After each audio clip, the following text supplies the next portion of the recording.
नमस्कार मित्रांनो, क्राईम मराठी या यूट्यूब चॅनलमध्ये आपलं सर्वांचं स्वागत आहे. मित्रांनो, आज आपण बघणार आहोत बायकोला मित्रासोबत संभोग करताना पकडले रंगेहात, त्यातून केला मित्राचा खून. ही घटना सांगली जिल्ह्यातील असून अथणी तालुक्यातील मदभावी या गावामध्ये राहणारे सिद्धराया कांबळे यांचा मुलगा निवृत्ती कांबळे यांचे लग्न शिरूर गावामधील कविता हिच्याबरोबर 15 वर्षापूर्वी झाले होते. लग्नाला 15 वर्षे होऊनही निवृत्ती आणि कविता यांना अपत्य झालेले नव्हे. गेल्या 5 महिन्यापूर्वी कविता हिच्या वडिलांचे निधन झाले. त्यानंतर कविता आणि निवृत्ती कांबळे हे शिरूर या ठिकाणी राहू लागले होते. त्यांच्यासोबत कविताची आईसुद्धा राहत असे. अधूनमधून निवृत्ती आणि कविता हे आपल्या मदभावी या गावी जात येत असत. निवृत्ती हा मजुरीचे काम करत असे. सध्या तो पाईपलाईनचे काम करीत असे. या कामासाठी त्याला अनेक वेळा बाहेरगावी जावे लागत असे. त्या कामातूनच त्याची ओळख सिद्धप्पा कितुरे राहणार साळमळगेवाडी तालुका जत जिल्हा सांगली यांच्याशी झाली होती. त्या दोघांच्या ओळखीचे रूपांतर पुढे दोस्तीमध्ये झाले. त्यामुळे निवृत्ती कांबळे हा सिद्धप्पाच्या घरी येणे जाणे करू लागला. त्यातूनच सिद्धप्पा याची बायको मंदा हिच्याशी त्याची ओळख झाली आणि त्या ओळखीचे पुढे प्रेमात रूपांतर झाले. दोघेही विवाहित असून एकमेकांच्या प्रेमात पडले होते.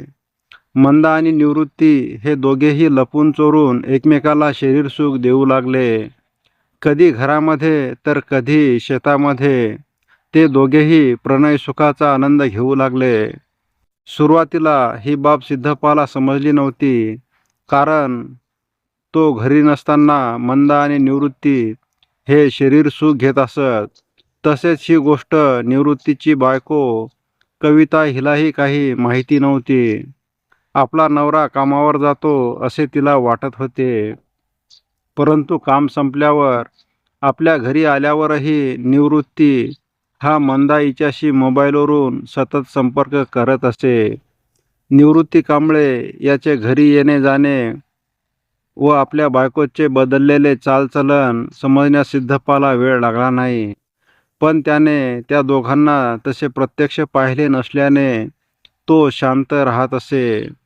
12 ऑगस्ट 2024 रोजी निवृत्ती हा आपल्या मोटरसायकलवरून जमबंगी या गावी गेला. तेथे त्याचा मित्र गणेश वाघमारे याला घेऊन तो आगर या गावामध्ये कामाकरिता गेला. त्याबाबत त्याने आपल्या बायकोलाही सांगितले होते.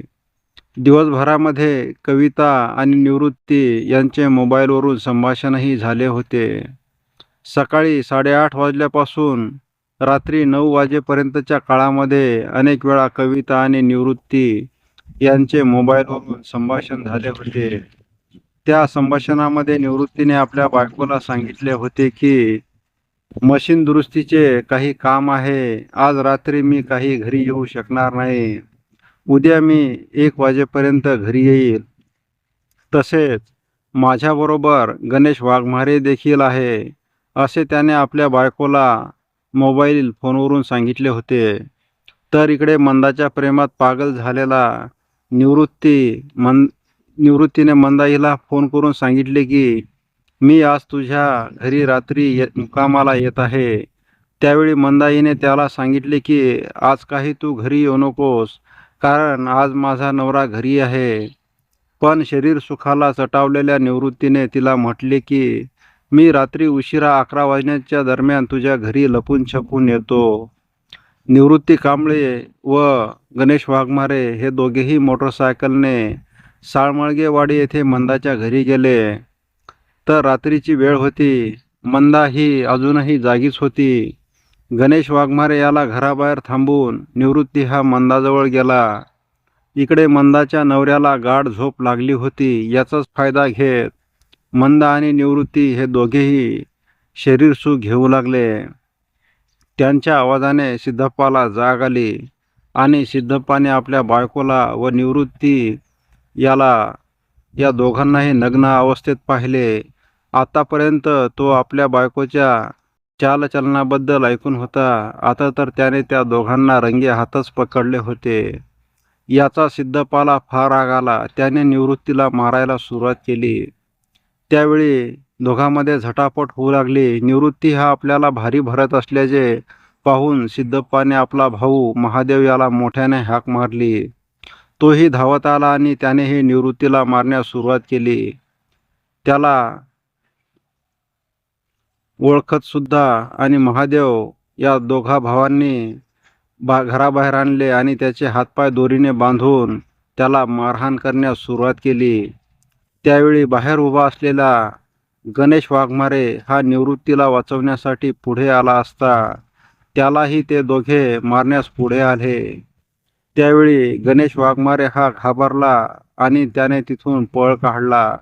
तो पळून जात असलेला पाहून सिद्धप्पा आणि महादेव या दोघांनी त्या गणेशचा पाठलाग केला, पण तो काही हाती लागला नाही. त्यानंतर सिद्धप्पा कितुरे याने आपले नातलग दिनेश गडदे, अमोल गडदे, राजकुमार दबडे, प्रदीप नरोटे, चिन्नू नरोटे, महादेव गुंडेवाडी यांना बोलावून घेतले व त्यांना येताना लाठा काठ्या लोखंडी रॉड घेऊन या, मला आज या निवृत्तीचा सोक्षमोक्ष लावायचा आहे असे सांगितल्याने रात्री 1:15 वाजण्याच्या दरम्यान सर्व लोक शिफ्ट गाडीतून साळमाळगेवाडी येथे सिद्धप्पाच्या घरी आले.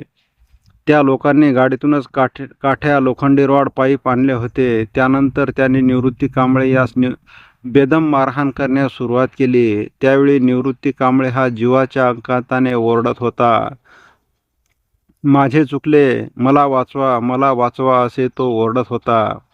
तरीही महादेव कितुरे, दिनेश गडदे, अमोल गडदे, महादेव गुंडेवाडी, चिन्नू नरोटे, प्रदीप नरोटे, राजकुमार दबडे हे लाथा बुक्क्यांनी त्यास मारहाण करत होते. त्या मारहाणीमध्ये निवृत्ती कांबळे हा जागीच मरण पावला. तो शांत झाल्यावर त्यांनी मारहाण करण्यास थांबवले व त्याच्या हातापायाला बांधलेल्या दोऱ्या सोडल्या. त्यानंतर पुरावा नष्ट करण्याच्या हेतूने या सर्व लोकांनी निवृत्ती कांबळे याचा मृतदेह स्विफ्ट गाडी टाकला आणि अथनी अनंतपूर रोड एकोंडी क्रॉस येथील बसस्टँडमध्ये रात्री 2:30 वाजण्याच्या सुमारास मृतदेह फेकून दिला व तेथून त्यांनी गाडीसह पळ काढला. इकडे सकाळी उठल्यानंतर दिनांक 13 ऑगस्ट 2024 रोजी निवृत्तीची बायको कविता हिने सकाळी 6 वाजण्याच्या सुमारास निवृत्तीच्या मोबाईलवर फोन केला, पण तो फोन काही लागत नव्हता. सांगितल्याप्रमाणे आपला नवरा नक्की घरी येईल म्हणून कविता शांत बसली. अधूनमधून ती निवृत्ती याच्या मोबाईलवर फोन करण्याचा प्रयत्न करत होती, पण तो फोन बंद असल्याने तिचा प्रयत्न निष्फळ ठरत होता. जसजसा दिवस पुढे सरकत होता तसतशी कविताची घालमेल वाढू लागली होती. संध्याकाळ झाली. मदभावी या गावाचे सत्यप्पा कांबळे हे शिरूर येथे कविता हिच्याकडे आले व त्यांनी तिला सांगितले की तुझ्या नवऱ्याची काहीतरी भानगड आहे. असे सांगून सत्यप्पा कांबळे यांनी आपल्या मोबाईलमधील एक फोटो कविताला दाखवला. तो फोटो पाहून कविता आपल्या नातेवाईकांना घेऊन एकुंडी या बसस्टँडवर आली. तिथे तिने आपल्या नवऱ्याचा मृतदेह पाहिला. त्याच्या कपाळावर गंभीर जखमा झाल्या होत्या.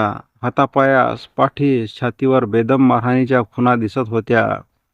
आपल्या नवऱ्याला कोणीतरी ठार मारले आहे हे लक्षात आल्यानंतर कविता हिने अथनी पोलीस ठाण्यात धाव घेतली आणि तिने फिर्याद दाखल केली. त्यानुसार निवृत्ती कांबळे यांच्या खुनासंदर्भात अथनी पोलीस ठाण्यात विविध कलमानुसार गुन्हा दाखल करण्यात आला. आपल्या नवऱ्याचा कोणी आणि का खून केला याबाबत कविता कांबळे यांना काहीच माहिती नसल्यामुळे त्यांनी अज्ञाताविरुद्ध फिर्याद दाखल केली.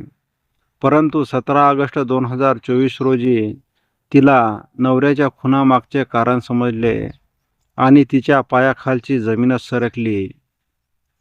17 ऑगस्ट 2024 रोजी गणेश वाघमारे हा चाबुस्करवाडी येथे गेला होता. तेव्हा त्याला मंदा सिद्धप्पा कितुरे हिने त्या दिवशी काय काय घडले याबाबत सांगितले. त्या दिवशी म्हणजे निवृत्ती कांबळे याला मारहाण करतेवेळी त्याला मारहाण करणारे सिद्धप्पा आणि महादेव कितुरे हे दोघे गणेश वाघमारे यांच्या पाठीमागे लागल्याने गणेश वाघमारे यांनी तिथून पळ काढला होता. त्यानंतर नेमके काय घडले हे त्याला समजले नव्हते. ही बाब मंदा कितुरे हिने गणेशला सांगितली. गणेश हा पळून गेल्यानंतर सिद्धप्पाने मंदाचा भाऊ दिनेश गडदे, अमोल गडदे, राजकुमार दबडे, महादेव गुंडेवाडी हे सर्व राहणार चाबुस्करवाडी, तालुका मिरज तसेच सिद्धप्पाचे नातेवाईक प्रदीप नरोटे, चिन्नू नरोटे राहणार चंदनपटणवाडी, तालुका अथणी यांना बोलावून घेतले होते. हे सर्वजण स्विफ्ट गाडीतून लाठ्या काठ्यासह आले. त्यावेळी मंदा कांबळे ही आत घरामध्येच होती. मंदाला तिचा भाऊ दिनेश याने हाक मारली आणि आम्ही निवृत्तीला गाडीतून घेऊन जात आहोत असे सांगितले. त्यांनी निवृत्तीचे दोरीने बांधलेले हातपाय सोडले आणि त्याला उचलून घरामागे लावलेल्या गाडीजवळ घेऊन गेले. तोपर्यंत निवृत्ती हा जिवंत होता. त्यानंतर त्या ठिकाणीही त्याला मारहाण करण्यात आली. त्यामध्येच निवृत्तीने आपला जीव सोडला. अशी सर्व माहिती मंदाने गणेश वाघमारे याला सांगितली. ही सर्व माहिती गणेश वाघमारे यांनी शिरूर येथे येऊन निवृत्तीची बायको कविता हिला सांगितल्यावर थोडा वेळ कविता हिला काही सुचले नाही. त्यानंतर तिने 18 ऑगस्ट 2024 रोजी अथणी पोलीस स्टेशन येथे जाऊन त्यामध्ये तिने त्या संशयितांची नावे सांगितली. त्यानंतर अथणी पोलिसांनी 18 ऑगस्ट 2024 रोजी कविताचा जबाब नोंदविल्यानंतर वरिष्ठ पोलीस अधिकाऱ्यांच्या मार्गदर्शनाखाली आरोपींचा शोध सुरू केला. संशयित आरोपी सिद्धप्पा कितुरे वय वर्ष 45, महादेव कितुरे वय वर्ष 49 हे दोघेही राहणार साळमाळगेवाडी, तालुका जत, जिल्हा सांगली. दिनेश गडदे वय वर्ष 27, अमोल गडदे वय वर्ष 19 राहणार चाबुस्करवाडी, तालुका मिरज, जिल्हा सांगली. या चौघांना अटक करून इतर आरोपींचा शोध पोलीस घेत आहे. पुढील तपास पोलीस प्रशासन करीत आहे. मित्रांनो, तुम्हाला हा भाग कसा वाटला याबाबत आपण कमेंट करावे. तसेच दररोज नवनवीन व्हिडिओ पाहण्यासाठी क्राईम मराठी या यूट्यूब चॅनलला सबस्क्राईब करावे. पुन्हा भेटूया उद्या सायंकाळी 7 वाजता. धन्यवाद. जय महाराष्ट्र.